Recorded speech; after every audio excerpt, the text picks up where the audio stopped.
Okay, hello to all of you. In this chapter, in this part of chapter number 12, we are going to discuss the regulation part, and we are going to discuss how the cell cycle is regulated. So basically, till now we have um, understood what the cell cycle is. So cell cycle is basically the sequence of events through which the life of the cell passes.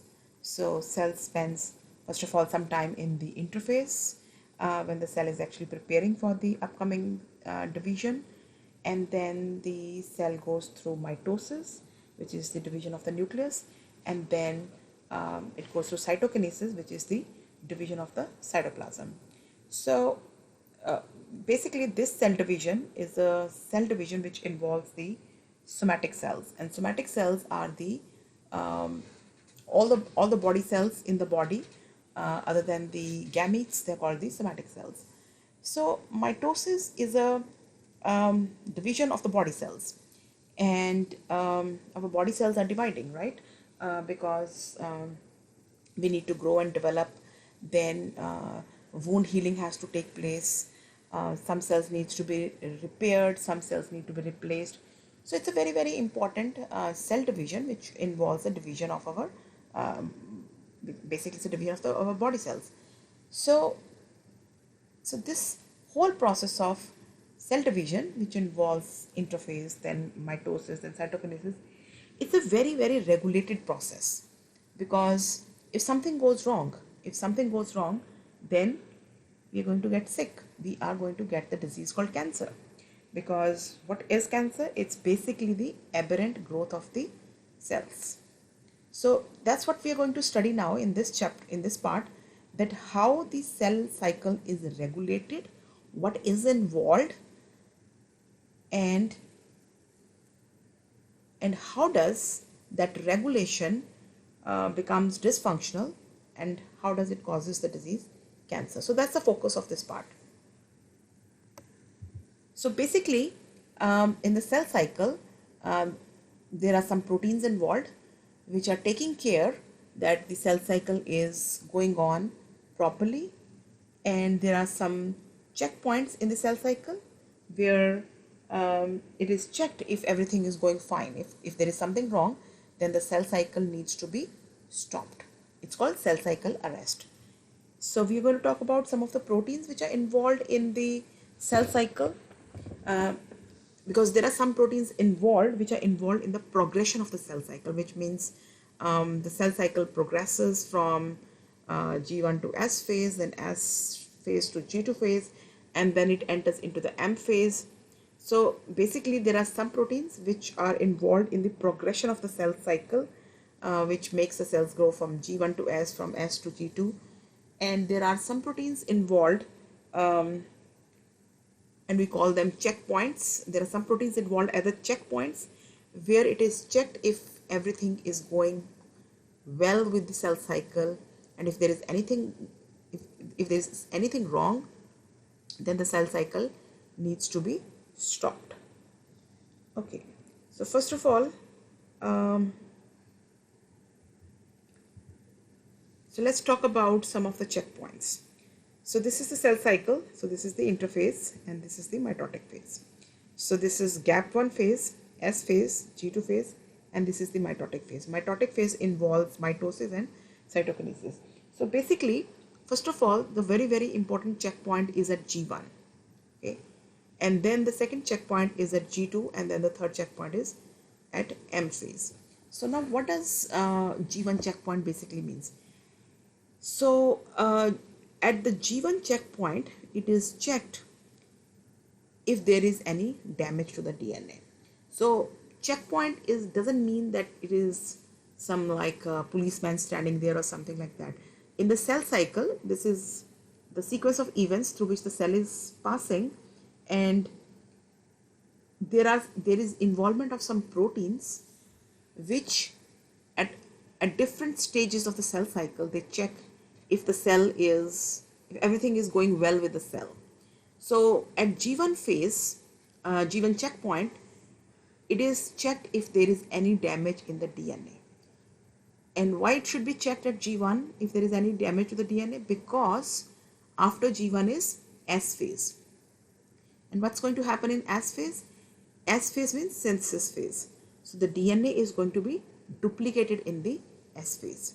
So it is checked at the G1 checkpoint if there is any damage to the DNA, because if it is not checked, then what's going to happen? If there is any damage to the DNA, the cell will proceed to S phase, to the synthesis phase. And in the synthesis phase, the DNA is going to be duplicated. And if there is any damage to the DNA, then the damaged DNA is going to be duplicated. Okay. Then another checkpoint is at G2. Now, what should be checked at the G2 checkpoint? At G2 checkpoint, it is checked if the DNA has actually duplicated. Why? Because when the cell reaches to G2, it has already passed through the S phase. And what happens in S phase? In the synthesis phase, DNA duplicates. So when the cell reaches to G2 phase, it is checked if the DNA is actually duplicated. If the DNA is not duplicated, then what's going to happen? It's going to create a problem, because after G2, cell is going to enter into M phase, which is mitosis.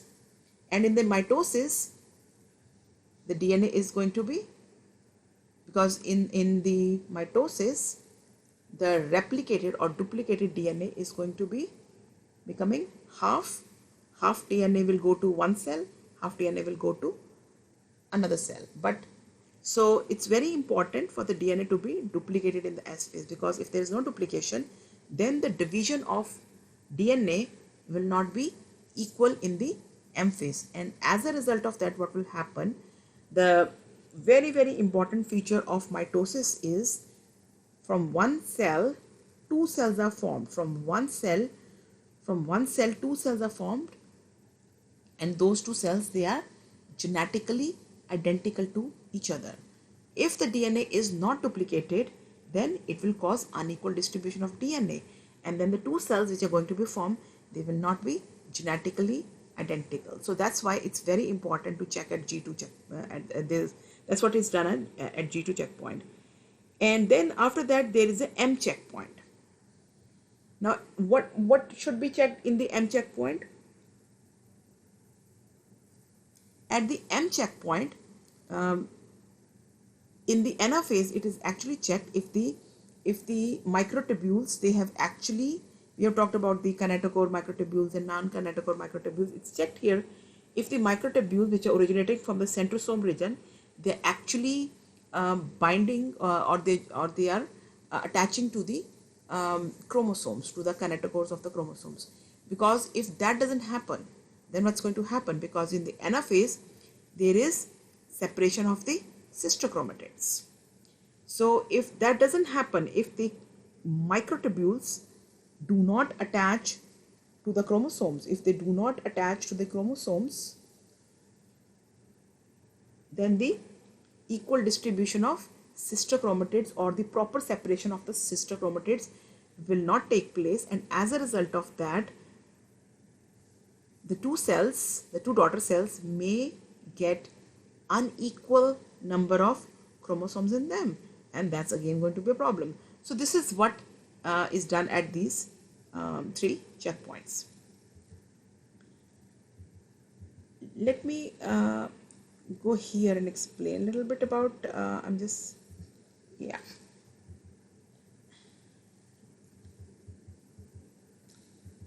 so we just talked about the checkpoints. I would like to explain this slide first. So basically, usually if the cell get the green signal at the G1 checkpoint, which means it gets a signal to proceed, usually the cell goes through the cell cycle. It completes the cell cycle. If the cell doesn't receive the green signal at this point, then the cells go into G0 phase. It goes into G0 phase.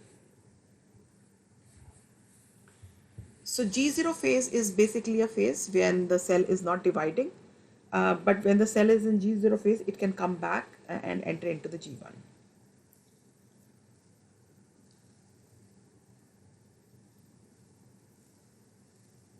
And here so at the G2 checkpoint, if it is if the DNA is duplicated, all the duplicated chromosomes are there, then it can proceed further. And we have already talked about the M phase also, that if the microtubules, they do not attach to the chromosomes, then the cell cycle should be stopped, and that is what it is checked at the M checkpoint. So which means that the cell should not proceed to the next phase. Okay, so at G1 it is checked if there is any damage to the DNA. If there is no damage to the DNA, the cell will get go ahead signal, green signal, and cell will proceed. And usually when the cells get signal at G1, they usually go through the full cycle. And at G2, it is going to be checked if the DNA is duplicated or not. If it is not, then the cell cycle should not proceed. And at M checkpoint, it is going to be checked if the microtubules are attaching to the chromosomes, because otherwise there can be unequal distribution of the chromosomes, and as a result of that, it can result in the formation of cells with unequal number of chromosomes. And now I'm going to talk about, so this was about the checkpoints. Now I'm going to talk about some of the very, very important proteins involved in the cell cycle, which can make the cell cycle progress. And they are cyclins and cyclin dependent kinases. Now cyclins, basically the word cyclin basically means cyclins are the proteins which basically whose concentration gets fluctuated during the cell cycle. So they can increase or decrease during the cell cycle. That's what cyclins are. And the partner of, so cyclins are proteins, and they basically go and bind to another set of proteins called kinases. Kinases are basically enzymes. Kinases are enzymes which are responsible for transferring phosphate group to the substrate. So these are two important proteins, cyclins and cyclin dependent kinases, and they are actually partners. So cyclins actually go and bind to the kinases, and then only these kinases, they become active. So these are two proteins, cyclins and cyclin dependent kinases. They help in the progression of the cell cycle. So cyclin dependent kinases, they are enzymes which can transfer the phosphate groups to the substrates, but they become active only when they get their partner, and their partner is a cyclin. And cyclins are the proteins whose concentration fluctuates during the cell cycle. That's why they call cyclins.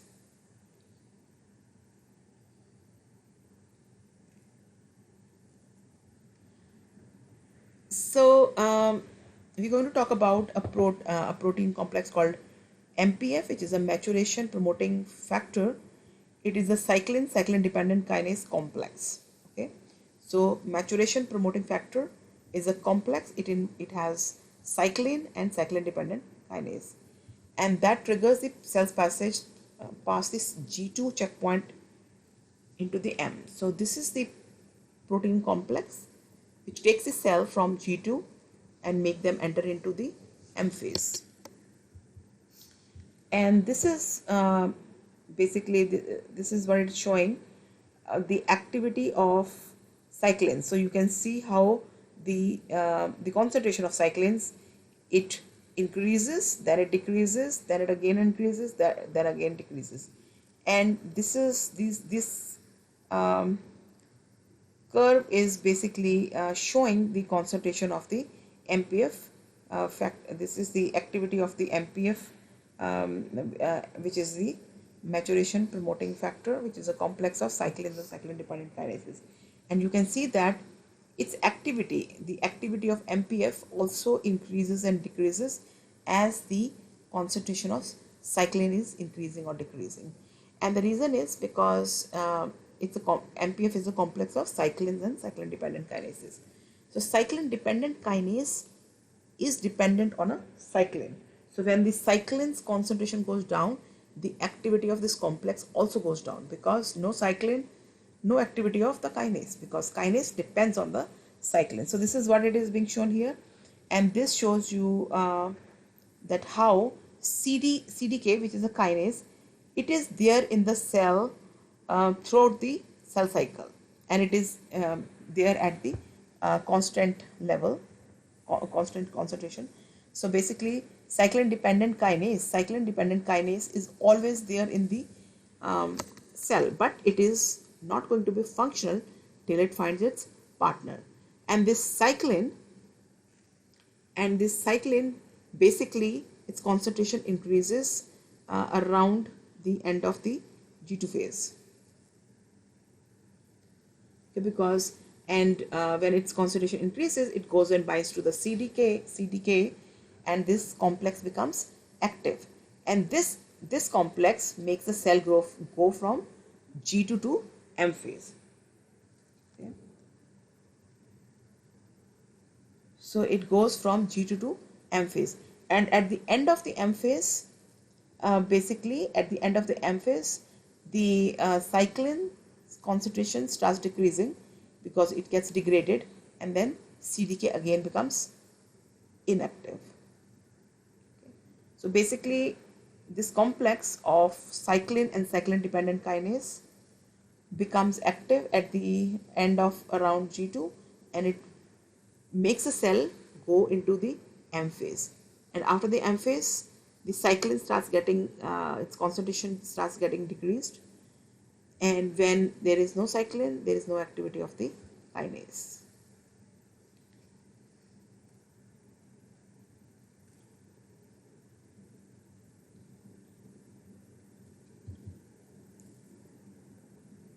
Okay.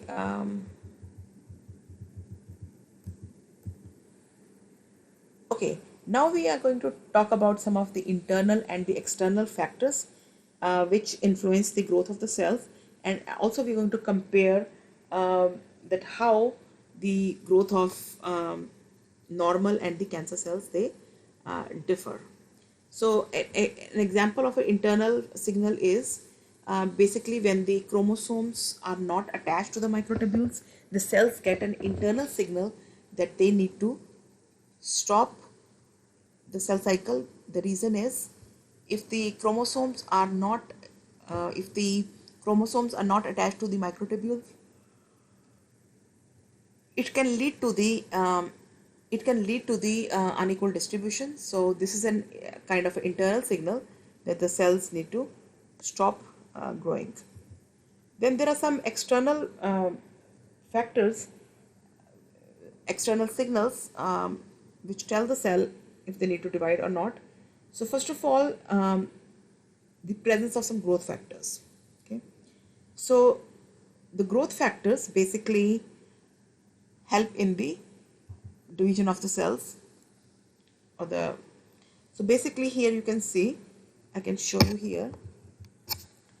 So you can see, okay. So basically the cells, they can be grown in the lab, and that's called tissue culture. So we use these kind of flasks, and we take a special kind of a medium, and we put some cells here, okay, and then you put these bottles into the incubator. So basically you can see that this is the flask where we are growing the cells. This is without growth factor, and this is with growth factor. So you can see that with growth factor, how many cells they have multiplied. So basically, growth factors, the presence of the growth factors is like a external signal. So if the growth factors are there, it's a signal for the cells. It's a signal for the cells to grow. Okay, and if there are no growth factors, then the cells do not multiply the way they multiply or duplicate or divide in the presence of the growth factors. So growth factors is an example of an external signal, and it gives the signal to the cells that they need to divide. So one of the example of the growth factor is platelet derived growth factor, PDGF, which is made by the uh, platelets. So example of this is like when sometimes we get a cut, right? After a few days, so when you get a cut, first of all, there's a bleeding, there's a clotting, and then after that our skin gets all healed, right? So basically what's happening is um, when we get a cut, there's a bleeding, and in that region there's a special kind of blood cells called platelets. They are recruited in that region, and these platelets, they release a factor, a growth factor called PDGF, that's called platelet derived growth factor in this region. And this platelet derived growth factor basically they go and bind to some of the specific receptors on the fibroblast cells, and they give the signal to the cell that they need to divide. Okay. So that is happening in our body, and this is an example of a this is a lab example, basically, that how the cells, how you can see here, this is a flask without growth factor, and this is a flask with growth factor, and you can see how nicely the cells are growing. So the presence of the growth factors is the external signal which gives the signal to the cell that you need to divide. Now in cancer, like normal cells, they need the presence of these growth factors. Basically cancer cells, they have lost all the regulation, and they can even grow in the absence of the growth factor. And second important thing about normal cells is that they need an anchor to divide, which means first of all these cells, they need to divide, they need to attach to some substrate, and then only the cells, they divide, and that's called anchorage dependence. So the normal cells, they need a substrate to anchor, and then they divide. That's called anchorage dependence. But the cancer cells, they have basically lost this requirement of binding to an anchor, and they can actually, they can divide, or they can grow without binding to some substrate. And that is why the cancer cells, they can spread through blood and lymph, and they can reach different organs. So they can they don't need any anchor. And important thing to know about normal cells is, so when the normal cells divide, you can see that these are the normal cells dividing. So once these cells, they're surrounded by other cells from all the other sides, like this is a few cells here. So once these cells are surrounded by another cells from all the sides, and this is the cells, once they are surrounded by the cells from all the other sides, and this kind of a monolayer is formed, these cells will stop growing, and this is called density dependent inhibition. So this density dependent inhibition is followed by normal cells, because when the cells are contacted by the other cells from all the sides, the cells, they get a signal that they need to stop dividing. They get a signal that they need to stop dividing. That's called density dependent inhibition. The cancer cells, they have lost this regulation, and they do not stop dividing even if they are surrounded by the cells from all the sides. So they have lost this density dependent inhibition signal. It's basically a kind of a signal. So they have lost this feature. They do not follow this thing. So that is why cancer cells, when they divide, they form multiple layers in the tissue culture. So this is the normal cells, this is the cancer cells. So normal cells in the tissue culture, they form monolayers. Why do they form monolayers? Because once they are contacted by the cells from the other sides, they will stop dividing. But on the other hand, cancer cells, they do not follow the density dependent inhibition requirement. They do not follow that, and they can keep on growing, and they can form multiple layers.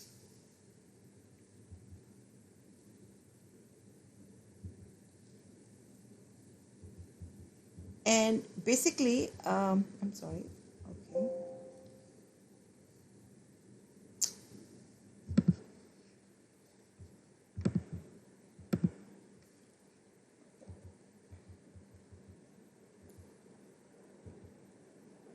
So this is all written about the cancer cells, that they can, they don't need any growth factor, they can make their own growth factors, they do not follow density dependent inhibition, they do not need an anchor. So they have lost all the regulations which are followed by the normal cells. So basically, the cancer cells, how do they become cancer cells? Basically, cancer cells are the normal cells and they transform into the cancer cells. So how do they transform? It's all because of the mutations, or the mutation is a sudden change in a DNA, it's a random change in a DNA, and there are many other kind of events which can take place in the genome, and they can make alterations in the DNA, and because of that, the cells become cancerous, and that process is called transformation. If the cancer is confined to one region, if the cancer is confined to one organ, then that cancer is called benign cancer, benign tumor. But once the tumor it starts metastasizing, which means it starts spreading out, so the cancer cells can originate in one organ, but through blood and lymph, they can move throughout the body, and they can reach, or they can reach different organs, and then they can form cancer in the different organs. So there are many cancers which start in one organ and they end up in another organs. So the spreading of the cancer is called metastasis. And once the tumor once the tumor starts invading surrounding regions or start moving to different organs, then the tumor is called malignant. It's no more benign. Benign is when it is confined to one organ. And these days there are many treatments for cancer, like there's a chemotherapy, there's a radiation therapy, immunotherapy. So many things are going on to treat cancer. So this is basically showing a tumor grows from a single cancer cell. So the tumor is here, and then they start invading the neighboring tissues, and then eventually through blood and lymph it can reach to different organs and it metastasizes.